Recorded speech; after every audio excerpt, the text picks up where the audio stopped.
वे हमने किधर चले हैं? जी मित्र, ये हाल चाल। जीपीएस ने ना हमें एक जगह तो फंसा दी है, कच्चे रास्तों को घुमा दिया। तो हे गाइस, एक बार फिर से आपका स्वागत है मेरे इस चैनल में। तो आज का व्लॉग कुछ ऐसा होने वाला है। तो आज मैं जा रहा हूँ दिल्ली टू वृंदावन। तो अपने दोस्त के साथ जा रहा हूँ, उसको फ़ोन करते हैं कि भाई अभी कहाँ पहुँचा है। विवेक तिवारी नाम है इसका। एक बार इसको फ़ोन कर लेते हैं, भाई कहाँ पहुँचा ये, निकला कि नहीं निकला अभी तक। क्योंकि भाई सुबह 8 बजे निकला था, ऑलरेडी 10:40 हो गए हैं। किधर अभी कितना टाइम लगेगा तेरे को? तो भाई ये निकल चुका है, बैक पैक मेरा रेडी ऑलरेडी, शूज़ पहनता हूँ और निकलता हूँ। तो चलो गाइस चलते हैं, विवेक से मिलते हैं और अपना ट्रिप शुरू करते हैं। चलो। वे हमने किधर चले हैं? जा रहा हूँ मम्मी, वहां जा रहा हूँ, अपना वृंदावन जा रहा हूँ, जरा कृष्ण जी के दर्शन कर रहा हूँ। चल कारा ठीक, अच्छी तरह करी। ठीक है जी, ओके। हाँ। तो चलो गाइस, मम्मी से मिलते हैं और निकलते हैं। आपने सुन ही लिया होगा, मैंने चैनल का नाम चेंज कर दिया, वे हमने करके। तो सब्सक्राइब कर लेना चैनल को। तो मम्मी से मिलते हैं। महाराज जी मेरे करना। चलो ठीक है जी, ओके। पापा वॉशरूम में दिखे रहे होंगे आपको, जरा एक बार हाथ धो ले, फिर पापा से भी मिल लेते हैं। चलो ठीक है पापा, ओके निकल पापा, ठीक है ना। ओके। तो गाइस विवेक आ गया है, मैं जरा साइड में खड़ा होता हूँ। ये गाड़ी अपनी, इस पर जाएंगे अब हम। हाँ जी मित्र, ये हाल चाल। चलो। तो गाइस मैं और विवेक मिल गए हैं। अब हम यहाँ से मोतीनगर से प्लान कर रहे हैं वृंदावन के रूट के लिए। तो जहाँ तक मेरे को पता है, मैं बता देता हूँ आपको, दिल्ली से वृंदावन जाने के लिए 2 रूट हैं। पहला रूट है आपका दिल्ली से नोएडा, नोएडा से यमुना एक्सप्रेस पे, फिर मथुरा और फिर वृंदावन, ठीक है। लेकिन हम जो रूट यूज़ कर रहे हैं वो है दिल्ली से फरीदाबाद, देन पलवल, फिर मथुरा, फिर वृंदावन। और आपको रूट मैं आपको दिखाया था। तो अगर हम मोतीनगर से रूट यूज़ कर रहे हैं तो आएगा आपका ये 3 घंटे 11 मिनट लगेंगे, जो कि 151 किलोमीटर यहाँ से। अभी शुरू करेंगे हम, अभी हो रहा है 11:30 और 2:40 पे हम पहुँच जाएंगे। ये पलवल आ गया, ठीक है ना। देखो ये फरीदाबाद, ठीक है ना, ये है फरीदाबाद आपका। तो ये रूट पकड़ेंगे हम और अपने टूर को एंजॉय करेंगे। हम दोनों काफ़ी टाइम से प्लान बना रहे थे कि हम चलेंगे वृंदावन चलेंगे। हमने संडे को बोला चलेंगे, पर काम आ गए, नहीं गए। मंडे इवनिंग बोला, नहीं गए। आज हो रहा है ट्यूसडे, यानी कि 30 दिसंबर। तो आज हम 10 बजे का प्लान था, इस भाई ने फ़ोन किया, मैं उठा नहीं, लेट होते होते 11:30 बजे निकलते हुए। चलो दुर्घटना से देर पड़ी, पहली बात तो ये। लेकिन कहते हैं, शुरू से कहा जाता है ना भाई विवेक, कि हम कौन होते हैं वृंदावन जाने वाले जब तक राधा रानी का बुलावा ना आए। तो उन्होंने बुलाया तो हम प्लान कर रहे हैं, नहीं तो हमारे इतने प्लान फ्लॉप हुए ना, हम बनाते हैं प्लान और गए नहीं ना, और अब जा रहे हैं। गाइस फाइनली हम आ गए अपना गाड़ी में डीजल डलवाने के लिए, क्योंकि जो हमारी गाड़ी है वो डीजल की है।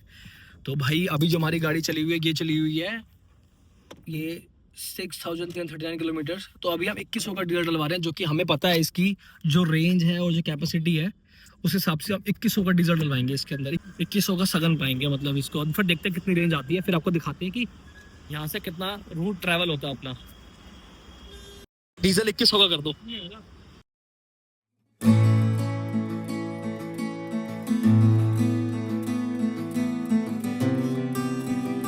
87.67 है अपना रेट।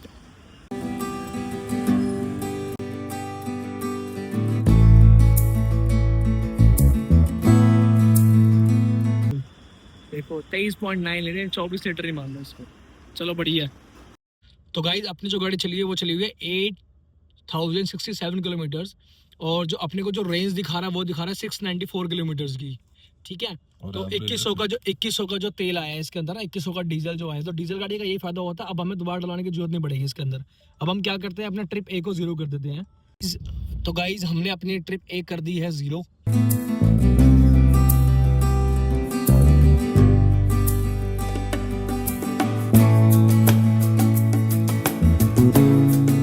गाइस मैंने कहा था ना डीजल गाड़ी का फ़ायदा क्या होता है। तो डीजल गाड़ी का फ़ायदा यही होता भाई, जो अभी हम कम ड्राइव में जो हम एवरेज बिल्ड कर सकते हैं ना, वो बहुत बढ़िया। हल्के पंचे पे गाड़ी चलाकर एवरेज बिल्ड करना, it is very like great thing. तो मैं आपको एवरेज दिखाता हूँ जो MAD में शो कर रही है। 27.6 की एवरेज दिखा रही है, और हम 79 पे, अभी हमने क्रूज़ नहीं कर रखा, 80 पे हमने कर दिया अभी इसको। और RPM देखो यार 1.4 which is a very great thing I must say for Venue. If you guys want to buy Venue in diesel go ahead, but यार थोड़े आपको पता ही है यार ये जो डीजल के जो कंप्लाइंस इश्यूज़ हैं वो तो है ही हैं, लेकिन गाड़ी बहुत प्यारी है, बहुत प्यारी गाड़ी है. चलाने में आपको थकावट नहीं होगी. डीजल गाड़ी बेस्ट है चलाने में, बट ये जो लॉज हैं अपने रूल्स हैं उसका चक्कर में थोड़ा रहता है. बाकी बढ़िया है. CNG से तो यार लाख गुना बढ़िया है, बट इशू क्या रहता है इन्वायरमेंट को लेकर.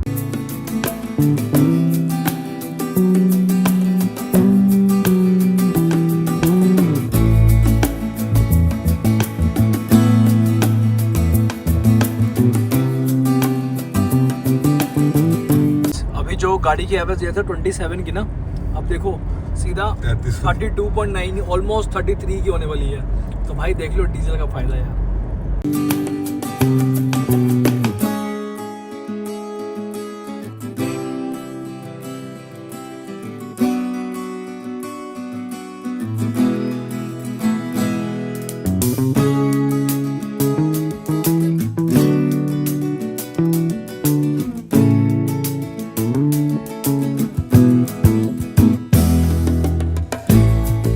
Guys there is some changes in the plan. तो हम जैसे फरीदाबाद का रूट हमने आपको बताया था, हम चल रहे थे GPS के थ्रू. तो अब गाइस ये घुमा फिरा कर ना हमें यमुना एक्सप्रेस वे पे ही ले आया है. तो ये जो हमारी गूगल माता है ना, गूगल देवी, जिसने ना बैंड बजा दी पूरे उसके रूट की, अब ये ले आया है हमें यमुना एक्सप्रेस वे पे. तो अब जो भी हमारी वीडियो बन रही है वो यमुना एक्सप्रेस वे की बन रही है. तो अब यमुना एक्सप्रेस वे को हमने अब चला रहे हैं गाड़ी, और अपनी 30.7 की एवरेज दे रही है जो अभी दे रही है गाड़ी. और अभी हम चल चुके हैं, और अभी हम 30 किलोमीटर चल चुके हैं. तो अभी जो हमें दिखा रहा है डिस्टेंस, ये दिखा रहा है आपका 1 घंटा 54 मिनट का, जिसमें हमारे किलोमीटर्स हैं 113 बचे हुए हैं. 3:18 पे हमें ये पहुंचाएगा, क्योंकि ठीक है टाइम बिल्कुल बढ़िया है, सही टाइम पे पहुंचेंगे हम. पता नहीं आप दर्शन करेंगे नहीं करेंगे, बट टाइम सही पहुंचेंगे. लेकिन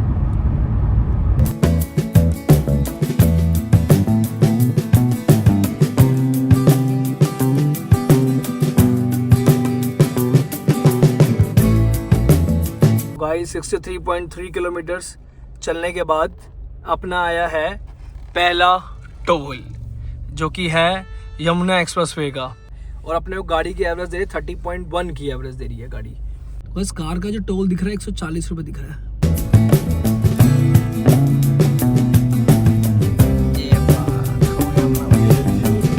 वेलकम टू जेवर. जेवर का टोल है सर, ये जेवर का टोल है, यमुना एक्सप्रेसवे नहीं, जेवर का. ये अपना आ गया है दूसरा टोल. अपनी गाड़ी चली है 118.9 किलोमीटर्स, और जो एवरेज दे रही है गाड़ी ये दे रही है अपना 28.4 किलोमीटर्स. और ये अपना है दूसरा टोल. और यहाँ का जो रेट है ये 180 रुपये है, ये लिखा हुआ.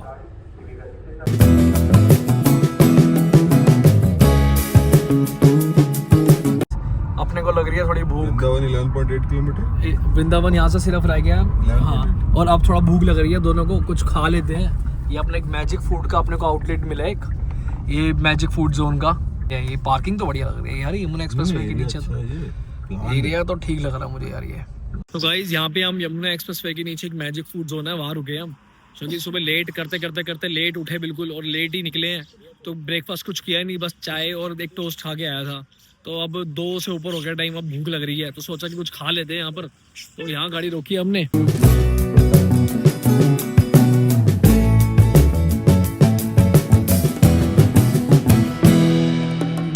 भैया एक रवा मसाला डोसा और 2 चाय.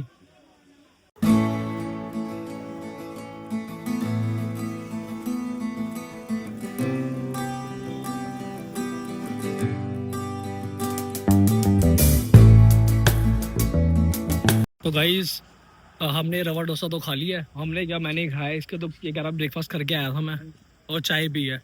तो अब हम निकल पड़े हैं दोबारा अपनी जर्नी को कंटिन्यू करते हैं, और यहाँ से हम दोबारा चलते हैं. यहाँ से हार्डली आधा घंटे का रास्ता बचा. आधा घंटे का रास्ता. मैं सोच रहा हूँ मैं ड्राइव कर लूँ यार. हमारा यहाँ से हाईवे होता है ख़त्म, और अब हमारे सिर्फ 13 किलोमीटर रहते हैं श्री लड्डू गोपाल जी की नगरी में.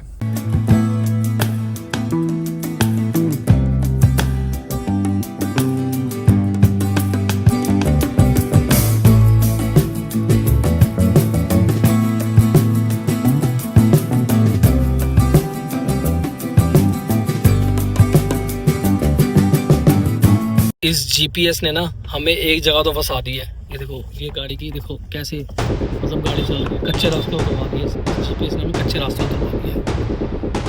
ये ऑफ रोडिंग चल रही है भाई, टेम्पो ट्रैवलर की भी, हमारी गाड़ी की भी ऑफ रोडिंग चली नहीं है। अभी इतने गंदे गंदे पैचेज आए ना, बता नहीं सकता भाई। भाई देखो कैसे पैचेज है भाई, ये बिल्कुल देख के गाड़ी की हालत बिल्कुल ऐसी हो रही है हमारी, नीचे लग ना जाए भाई वैल्यू हमारी, ऐसा लग रहा है।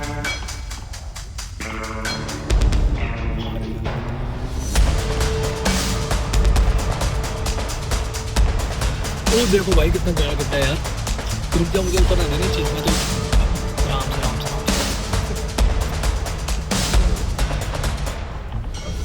ओ भाई मेरे अंदर वाली कुछ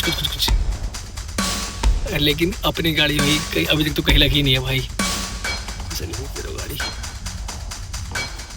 ओ भाई मैं तेरी बहन की बच गई भाई, मेरे को चिल हो रही है अंदर मेरे। रोड हाँ ये रोड भाई, ये रोड है। तो भाई फाइनली निकल गई भाई अपनी गाड़ी, थोड़ा सा और पैच पास पे निकल जाएगी गाड़ी। आराम से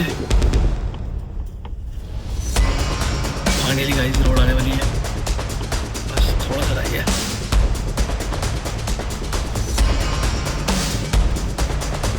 लो जी मित्र, साडा रोड आ गया मित्र, ਹੁਣ ਤੇ ਸਾਨੂੰ ਕੋਈ ਫਿਕਰ ਨਹੀਂ ਮਿੱਤਰ, ਹੁਣ ਸਾਡਾ ਰਾਈਟ ਹੈਗਾ ਮਿੱਤਰ।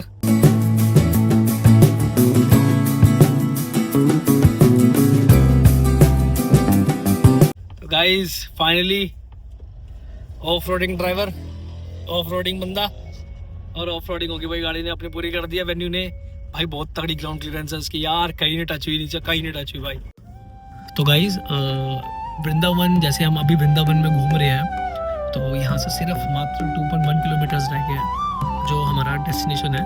तो वृंदावन के बारे में मैं कुछ आपको बता देता हूँ। जो वृंदावन के जो लोग हैं ना, इनको ब्रिजवासी कहा गया है। और सबसे मेन चीज़ मैं आपको जो बताता हूँ, जो जैसे हम सिटी के लोग हैं और वृंदावन जो है प्रॉपर एक विलेज है, तो यहाँ के जो लोग हैं ना, ये गाय भैंस इन सब की बहुत रिस्पेक्ट करते हैं, क्योंकि कृष्ण जी की नगरी है और ऊपर से गाय की यहाँ पे बहुत पूजा होती है, रिस्पेक्ट बहुत की जाती है, देख रेख की जाती है, पाला जाता है उन्हें, या पूजते हैं उन्हें। कृष्ण जी की नगरी में आओ और मैप हमें वेलकम टू वृंदावन ना बोले तो ऐसा कैसे हो सकता है। अब जैसे अभी हम 4 बजे हैं, तो अगर हम प्रेम मंदिर जाते हैं, पहले तो अभी लाइटनिंग तो शुरू नहीं हुई होगी, तो प्रेम मंदिर जाने का तभी मजा है जब थोड़ी शाम हो जाए। तो अभी सबसे पहले मेरे ख्याल से 7 बजे निधिवन बंद हो जाता है, तो अभी हम निधिवन जा रहे हैं, यहाँ से मात्र 6 किलोमीटर दूर है और मुश्किल से हम आधे घंटे में पहुँच भी जाएंगे। तो चलते हैं पहले निधिवन, फिर आपको दिखाते हैं आगे के नज़ारे। तो पहले हम निधिवन चलते हैं।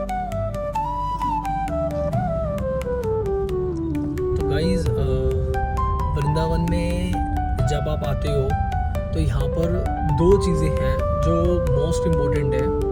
पहली चीज़ जो है यहाँ की, और तुलसी की जो माला होती है, तो वृंदावन आओ और तुलसी माला जो होती है जो गले में पहनते हैं, अक्सर आपने देखा होगा, वो फिर लोग ना लहसुन प्याज अदरक नहीं खाते, झूठ नहीं बोलते और जाप करते हैं, मतलब बेसिकली ना जिनको प्यार होता है ना वो लेके जाते हैं। और दूसरी चीज़ होती है धूल, रज जिसे कहते हैं ना, धूल जो होती है, तो वो जब सवेरे उठते हैं तो चरण कह लो बेसिकली, उनको माथे पे लगाते हैं अपने वो, और उसकी बहुत मतलब अपने दिनचर्या में यूज़ करते हैं उसका। सुबह उठते हैं एक आशीर्वाद की तरह वो अपने सर पर लगाते हैं और फिर अपना भक्ति कार्य करते हैं। तो ये 2 चीज़ें हैं जो वृंदावन की बहुत इंपॉर्टेंट है, अगर आओ और ये लेके जाओ। क्योंकि तुलसी वाला तो मैं खुद कहता हूँ कि थोड़ा बहुत स्ट्रिक्ट हो जाता है कल्चर ना, किसी भी लहसुन प्याज वाला हो गया, डिसिप्लिन मेंटेन करना होता है उसका। लेकिन सबकी अपनी अपनी इच्छा है, तो अपनी इच्छा अनुसार अगर आपको जरूरत है तो आप करिए।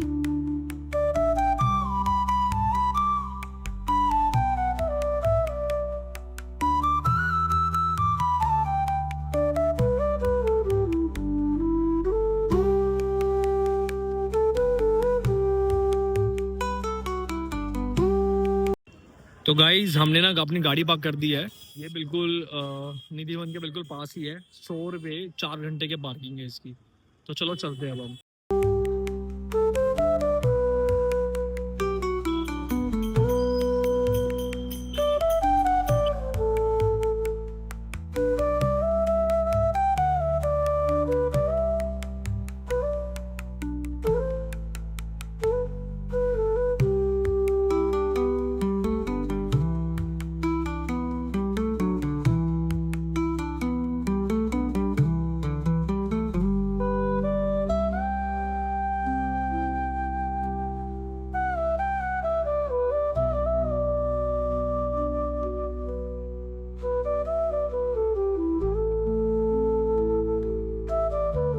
Guys, हम पहुंच गए निधिवन और यहाँ पे हम अपना जोड़ा रख रहे हैं और मत्था टेक के आते हैं।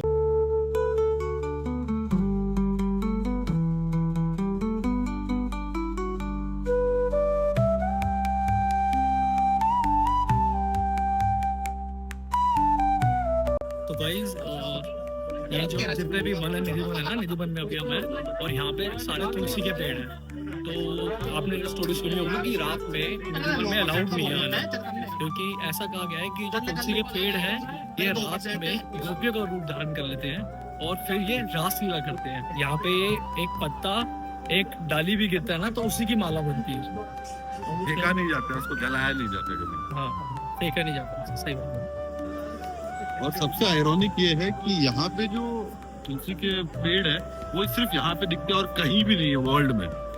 सबसे ज्यादा पेड़ों का डिजाइन जो है सबसे ज्यादा नहीं, जैसे स्ट्रक्चर और डिजाइन है तुलसी के पेड़ों का, हाँ, अच्छा वैसा और कहीं नहीं मिलता है। वृंदावन में भी सिर्फ निधि में, वृंदावन में सब निधिवन में मिला ऐसे ऐसे स्ट्रक्चर्स तुलसी जी के। तो गाइस आप देखोगे यहाँ पे जितने भी तुलसी के पेड़ हैं ये दोनों एक दूसरे से जुड़े हुए हैं, तो that means they are look like as a partners, right? तो तभी ये रासलीला कर पाते हैं।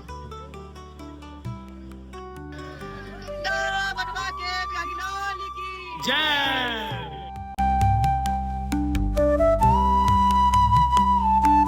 ये ना एक कुंड है, ये कुंड का निर्माण कैसे हुआ मैं आपको बता देता हूँ। ये जाला लगाया हुआ है, पता नहीं आपको विजिबल हो पा रहा क्लियर कि नहीं हो पा रहा, बट मैं आपको इसका बता देता हूँ। इसका क्या है, जब गोपियाँ जी जब नृत्य करते करते थक जाती थी, थक जाने से उनको प्यास लगती थी तब, तो कृष्ण जी ने अपनी बांसुरी को जमीन पर मारकर यहाँ से पानी आया था, तब कुआं बना था ये, तो इसको इसलिए ये कुंड कहा जाता, तब ये कुंड बना। ये मेन चीज, जैसे आप जब निधिवन में एंटर होते हो तो अब तो इन्होंने बहुत कवर कर दिया है, जिससे कि जो मोंकीज हैं, बंदर हैं, वो आ नहीं सकते, कोई चीज लेके नहीं जा सकते, बहुत कवर कर रखा पूरा यहाँ पे।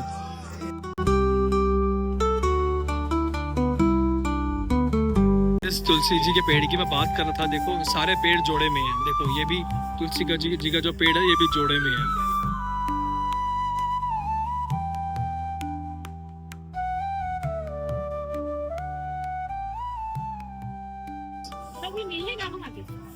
सब जोड़े हैं।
That is it for part 1 guys.